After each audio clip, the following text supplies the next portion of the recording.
di rafetlu seen ànd ak suñuy programme fas yéene ànd ak yéen ci xibaaru timis yi la ci gën a fës wàllu politique la ak élection locale yi ñu dënmal 2022 lu aju ci lii di investiture yi ci coalition yi kon nekk beneen jafe-jafe bu ñu war a lijjanti ci naka dees na leen dégtal ci xibaaru timis yi xalaatu Moussa Taye bokk ci Yewwi Askan Wi naka noonu it bu Hamady Dieng bu APR ak gis-gis bi nga xamante ne ji kii di Ibou Sané di politologue amee na ko ci wàll wi.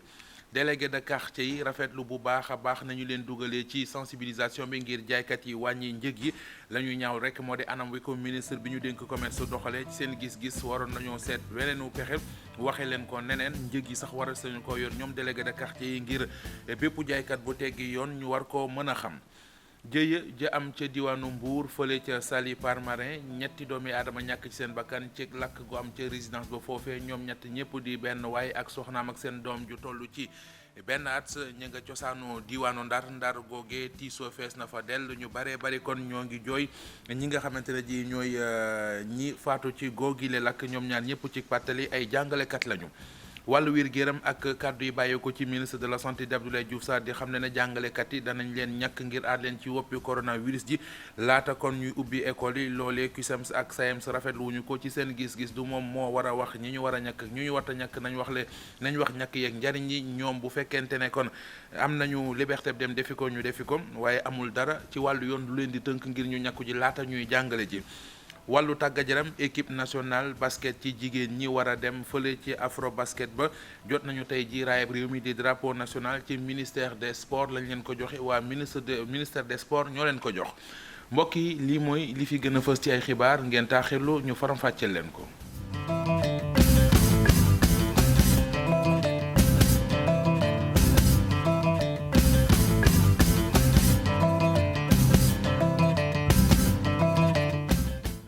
nuyu leen rafetlu ànd bi ak télévision Futurs Médias ni ñu ko ñu jëwoon ci bopp bi la ñu duggee ak yéen ci yàqale gi doore xibaar yi ak wàllu politique investiture yi jëm ci waajal élection locale yu 2022 yi beneen jafe-jafe la boo xamante ne ji kon moo sëkkatal coalition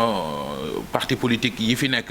ñu ràññee ca kon waaye Yewwi Askan Wi ci kàddu yi leeral yu bàyyeekoo ci Moussa Taye xam nañu bu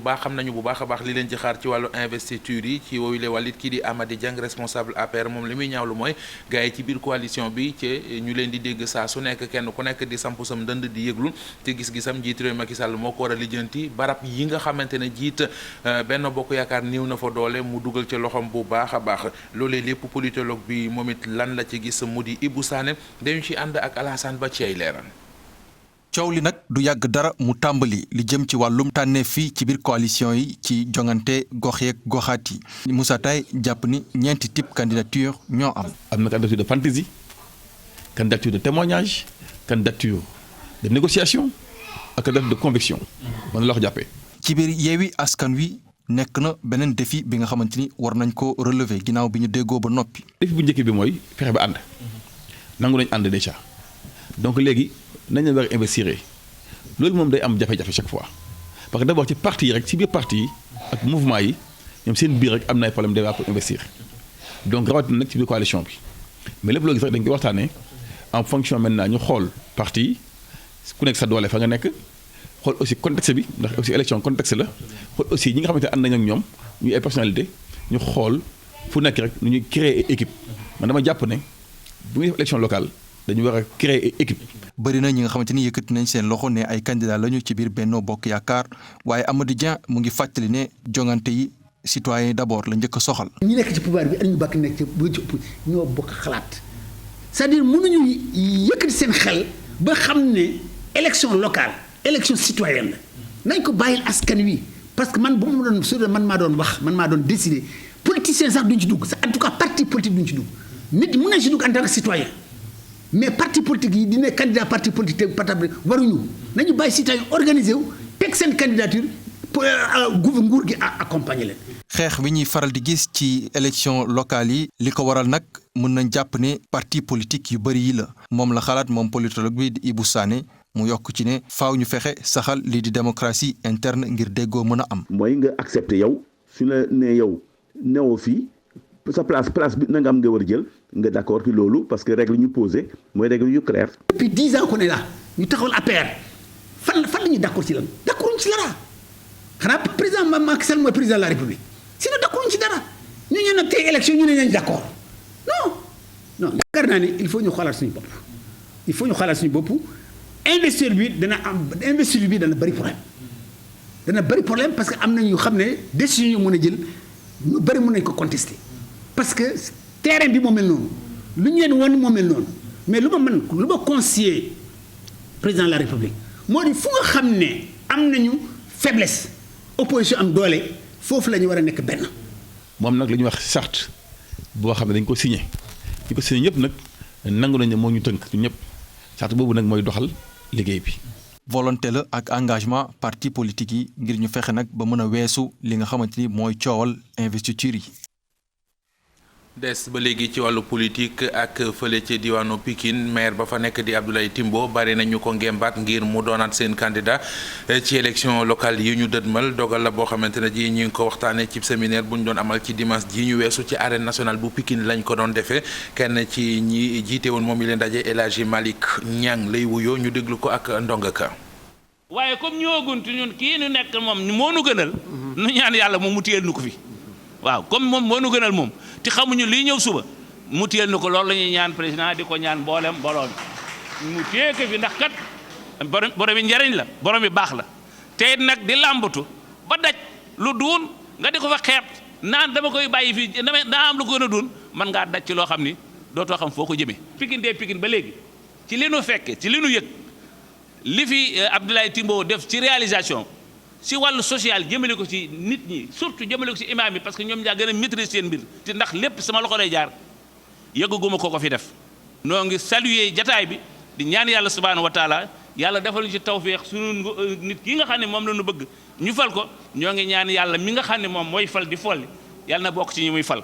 Ablaye Timbo président jàppale ñu mu nekk sunu candidat ñu joxaat ko maire Pikine mën na nekk.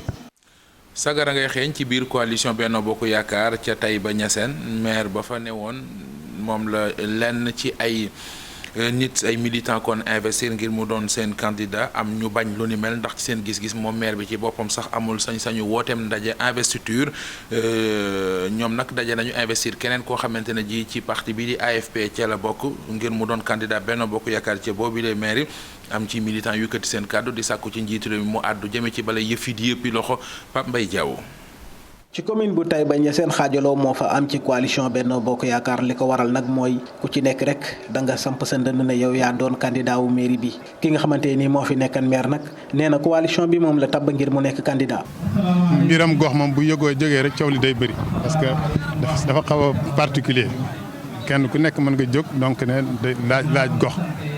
laaj gox nag damay jàpp ne toujours gox bu demee nii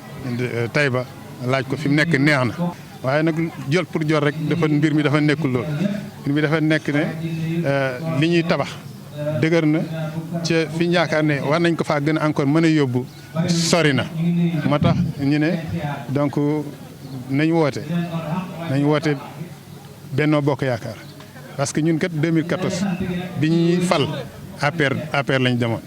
loolu nag ñenn ci ñi nga xamante ni moom la bokkal coalition bi ànduñu ci bu sukkandikoo ci responsable politique bu AFP bi maire bi amul benn sañ-sañ boo xamante ni mënta cee woote réunion boo xamante ni dañ ko ci investir. maire bi mu ootee ne yónnee na message Moustapha Niasse dëgg la Moustapha Niasse moo ko bind waaye Moustapha Niasse lan la bind. Habib ootee si Benno Bokk Yaakaar mi ngi jiitoo njëkk mi ngi tàmbalee si ñi nga xam ne ñoo ko jiitu sooga wàcc si suuf ko kay waxul ne wooteel ñi ñu waxal loolu moo ne xaar ñu ñun bañ wax ba pare la ñuy wax yéen ñëpp ngeen ànd si def ko du loolu la maa ñëw sancaan si waaye dëkk bi maay borom dëkk bi fan la am wax leen ma yow 2014 da nga ñëw jugee PDS ñëpp xam ne PDS nga jugee nga dem APR ne nag léegi maay borom dëkk bi. ci commune bu Taïba Niassène responsable politique yi fa nekk nag jamono ji ci féewaloo la nekk ci kan mooy nekk candidat ci mairie bi yenn ci militant yi di woo Macky Sall mi nga xamante ni moo jiite coalition bi mu daal di addu ci mbir moomu. délégué de quartier yi rafetlu bu baax a baax ni ñu leen dugalee ci ñuy contrôler boutique yi ngir ñu wàccoo ak njëg yi ñu santaane ngir ñu jaayee ko marchandise yi la ñuy ñaawlu kay moo di anam wan leen ca boole ndax ci seen gis-gis ministre du commerce bi jël boobu le dogal mënoon nañ ci waxtaan ak ñoom ci yeneenu anam doon nañ sàkku it bala ñu leen di dugal ci xeex bi ñoom délégué de quartier yi ñu yore njëg yi ba lu ca nekk ñu xam ñaata lay jar gannaaw nag ba ñu jëlee dogalub jàpp ci xeex bu baax a baax sàkku nañu ci askan wi ñu dugal ci seen loxo ngir di jiibaane bépp borom boutique boo xam ne yaa ngi cib koñ te la ngay jaayee kenn santu la ko reportage par Fara Ñinga woo délégué de quartier yi ngir nag ñu xool njëg yi nga xam ne moom lay boutiquier yi di jaay ci koñ yi te ministre bi yor wàllu njënd meeg njaay mi daal di koy def lu nu mel rafetlu nañ ko lool waaye nee nañ niñ ko defee moo desee rafet. normalement daal façon au moins ñu xam parce que normalement façon war nañu gëstu mais xam nga itti délégué aussi façon que dafa bare tellement que xëy na peut-être foofu c'est insuffisance la mais quand même façon je pense que danañu jéem a tenir compte au moins ci loolu. man de Cissiré guñ ma te maa nekk vice président délégué de quartier Grand Yoff te 66 délégué lañ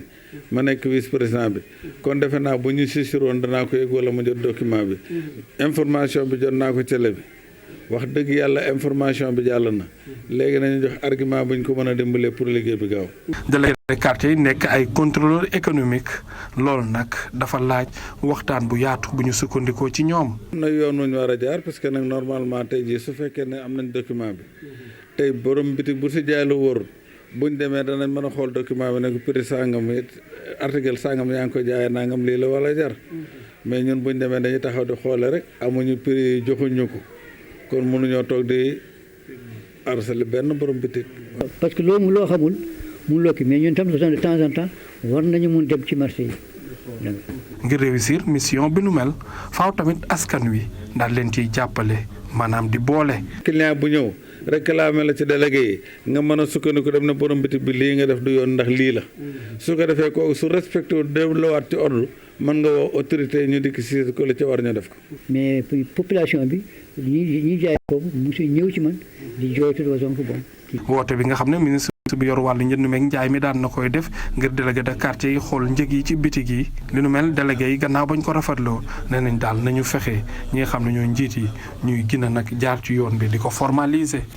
ci diwaanu Fatick foofee lii di conseil régional de la consommation ñoo jël dogalub yamale njëg yi li ëpp solo ci dund gi seenu njëg lu ci mel ne ceeb bi diw gi ak suukar si lañ ci nemmeeku moo di am nag yokk ñaari dërëm ba ñetti dërëm yuñ ca yokk li waral yokk gi nag kilifa yi jël dogal bi xam le ne mbirum transport ca la bokk ndax bari na ci yoo xamante ne ji Ndakaaru lañ koy jëlee di ko yóbbu ca Fatick googee mu di xibaar wala boog dogal bu ñu jëlee ci ndaje moo xam ne doon nañ ko amal ca conseil régional de la consommation ca diwaanu Fatick Aminata Goudiaby la ñu ci yàndal.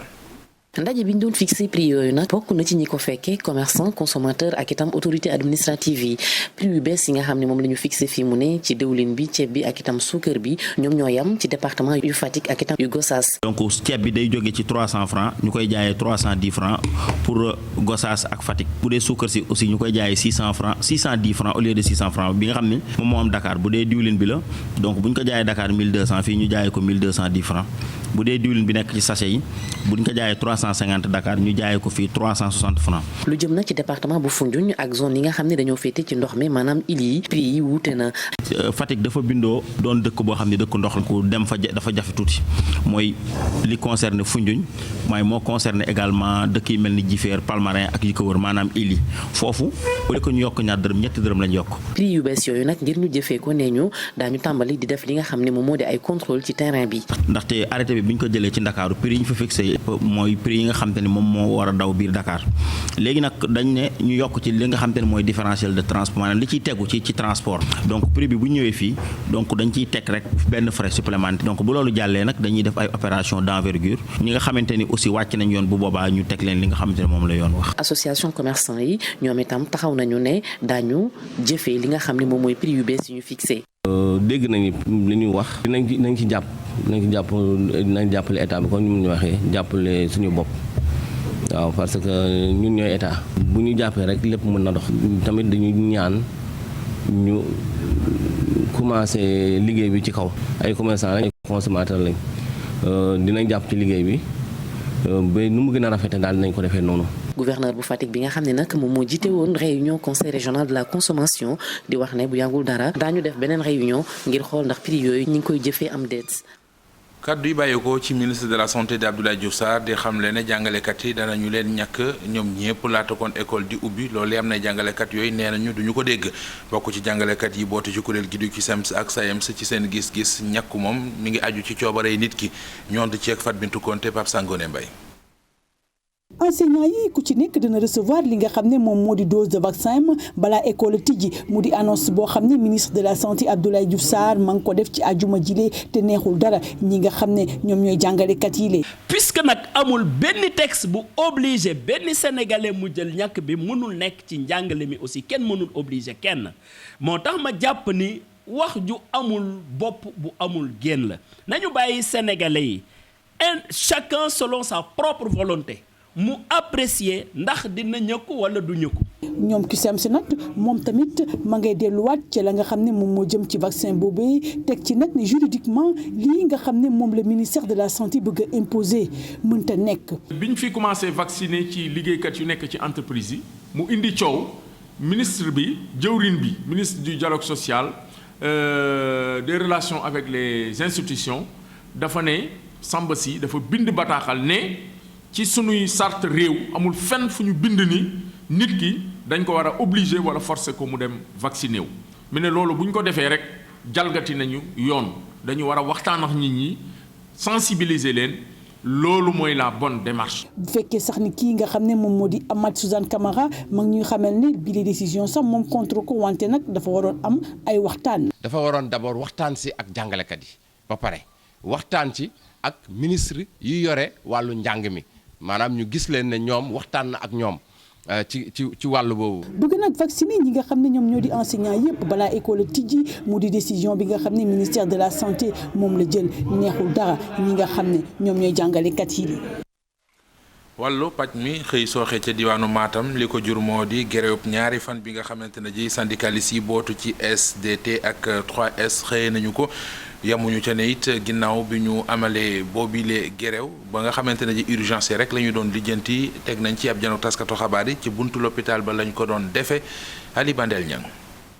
dara doxatul ci système sanitaire bi fare fii ci diwaanu Matam fajkat yi maanaam infirmier yi yenn agent de santé yi beddeeku nañu seen bërëbu liggéeyukaay ngir kon banque seen ay yoxo la leen ci yóbbee nag di mot d'ordre de grève bi nga xam ni syndicat bi di SDT 3S sumb nañ ko ci diirub ñaari fan te mu tàmbali ci altine gile. on a benn point de presse pour montrer que dañuy dem en grève depuis lors amuñ benn réaction boo xam ne état def na ko wootewul waxtaan amul lenn loo xam ne dégg nañ ko état wax si dara waxagul ko si léegi nag tey dañ dugg ci grève bi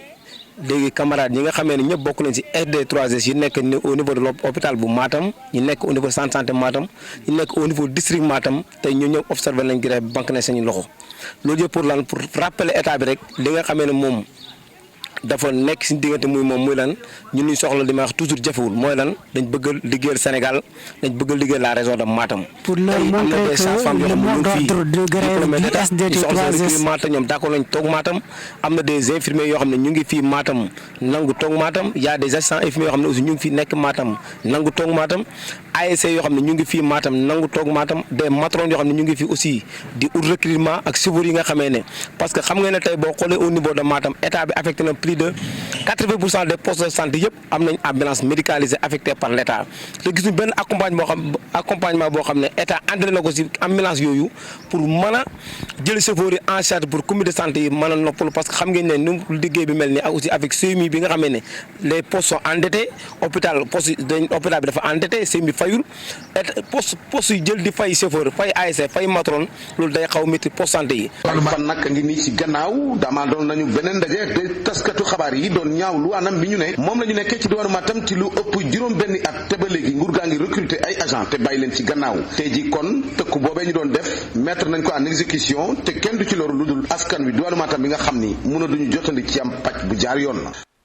résidence La Palmeraie nekk kon ca Saly jëyee jëfaam di benn waay bu fa faatu moom ak soxnam ak seen jenn doom ju toll ci benn at ci lakk gu fa am ñoom ñett ñooñu ñëpp cosaanoo diwaanu Ndar jamono ji njaboot ga nekk ci wutiis fu ne nag ay seede yu baax bàyyeekoo na fa jëm ci ñooñe ci ñàkk seen bakkan ci pàttali muy jëkkër ji di jabar ji ñëpp ay jàngalekat la ñu woon Ousseynou Diop. Clarisse Marie Rossard ak borom këram Alain Tavares ak seen doom bi toll ci benn at génn àdduna ci Mbour ci quartier bi di Médina Course la ñu dëkk fii askan wi ngir ñu témoigner ci ñoom jafe na lool. sama doom ji si sooba tey moom lay jooy. ñu ci bare nag am naqar Lucien Sarr mooy magu madame Tavares moom nga jóge ci Richard Toll ñëw ak xol bu naqari nee na xibaar bi ba mu ko déggee dafa doon du tiis ci moom. xaw ma lan laay mën a def man bi ma woowee tey jii Richard Toll ma yeewu ñu ne ma carrément sa rakk moo topp si man direct mi ngi noonu. ci kër gi nga xamante ni njabootu Tavares fi la dëkk nag fu nekk la ñu jóge Maymuna Gueye ak Fatou Dieye am naqar bu rëy ginnaaw bu ñu yëgee xibaar bi. ko lii Fatou Yore wax depuis 2008 lañ dëkkandoo fii ci quartier bi te wax dëgg yàlla dara ñaaw Clarisse doo dégg baatam sax doo ko dégg jëkkëram ñëw ne danduñu monsieur Alain fii palanteeram bi fi la xale yëpp di fowe dañ koy ñaanal yàlla na ko yàlla yërëm Clarisse yàlla na ko yàlla jéggal moom monsieur Alain yal na leen yàlla àtt si yërmandeem Clarisse daal tey lu ma la mën a wax daal Sarr tey xoli neexul rek la fi bàyyi vraiment xoli neexul la fi bàyyi ñu ngi ko ñaanal di partager ak famille bi nag métit bi ñu ngi partager ak ñoom ndax douleur bu ñu mën a yëg ñun tey wax dëgg yàlla. fii nag dëkkandoo yi di ñëw ci kër gi ànd ak njaaxle ginnaaw ba seen mbokk yooyu daal di génn àdduna ñoom jamono ji ñoo ngi ca morgue bu Grand Mbour ñuy xaar nag ñu indi leen fii ci diwaanu Ndar Géej bu ñu jeexalee ci l'enquête yu njëkk yi. yàlla na ko yàlla yërëm. Ousseynou Diop équipe nationale bu Sénégal ci wàllu basket ci jigéen ñi war a dem ci afro basket ba jot nañu raay réew mi mu di drapeau national. loolee nag ginnaaw weer yoo xamante ni kon ñi ngi nekk ci préparation ba ñu ràññee ay ndam yoo xam ne am nañu koy ci mujj moo di ci week-end bi ci ay match amical la ñoom gaynde yu jigéen yi nee nañu kon pare nañu ngir dem ca Yaoundé fi nga xamante ne ji fa la ñuy amalee afro basket ba ñibbisi ak coupe bi fii de fàttali ne afro basket 2021 ci diggante fukki fan ak juróom-ñett ba ñaar fukki fan ak juróom-benn ci weeru sàttumbar ci lay doon ma ngay amee kon ca Yaoundé nekk ca Cameroun. leneen ci xibaar ñeel tàggat yaram mu di wàllu football ak li ñuy nemmeeku ci club yi nga xamante ne ji ñu ngi fii ci Sénégal taxawaay bi ñu am ci compétition africaine yi Teungueth FC moom liy leer moo di matcham bi nga xamante ne ji moom la war a football diggam ak ay ASEC Mimosa bu Côte d'Ivoire ndam rek ko ca jik lu dul loolu dana doy waar jàmbaar moom it mi am qualification jëm ci tour préliminaire yu coupe CAF jamono ji kon daanaka moom moo gën a jekkoogum dañ ci yànd ak Cheikh Sadibou Diarra. ndorteel jongante yi club yi fii ci Afrique bi amoon ci week-end bi neex na neexul ci ñi teewal Sénégal Teungueth FC bi doon dalal ASEC Mimosa bu Côte d'Ivoire ci Ligue des champions dafa ñàkk benn bal ci dara lañu ko dóor bii bu dugg ci ñaareelu pàcc bi doomu Rufisque yi wane ñàkk chance bu baax ci biir jongante bi li championnat bi tëj jamono ji bokk ci li ko waral wante ndaw yu Youssoufa Dabo yi entraîneur bi am nañu yéene am ndam ca Abidjan dibéer bii di ñëw def exploit niki daaw ba ñu yeggee ba ci phase de poule bi yaakaar desandi na jàmbaar moom jàll na ba noppi ci tour bii di ñëw ci coupe CAF bi ginnaaw juróom-ñetti at ba ñu gëjee ci jongante Afrique yi club bu Saly bi dóor na Wakria FC bu Guinée ñetti bal ci dara ñetti but yëpp dugg ci ñaareelu pàcc match bi nga xam ne du am retour ndax li xew jamono ji ca Guinée jàmbaar di daje ak Eyimba FC bu Nigéria ci tour bii di ñëw jongante bu njëkk bi ñu jàpp ko fii ci Sénégal diggante 15 ba 17 ci weeru octobre bi retour bi moom ñu jàpp ko 22 ba 25 ci weeru octobre bii di ñëw ca Nigéria. Cheikh Sadibou Diarra jaajëf mbokk yi nit jërë ngeen jëf ci ànd bi ak télévision Futur Média foofee kon lañ yem ak yéen ci xibaaru timis yi 20h xibaar yi dina dellu si waat ci tubaab lay doon ak Chérif Cheikh Ahmed Tidiane Diop jaa ngeen jëf mbokk yi yàlla ñu yàlla dooli jàmm ñu fanaan jàmm ba suba ak jàmm.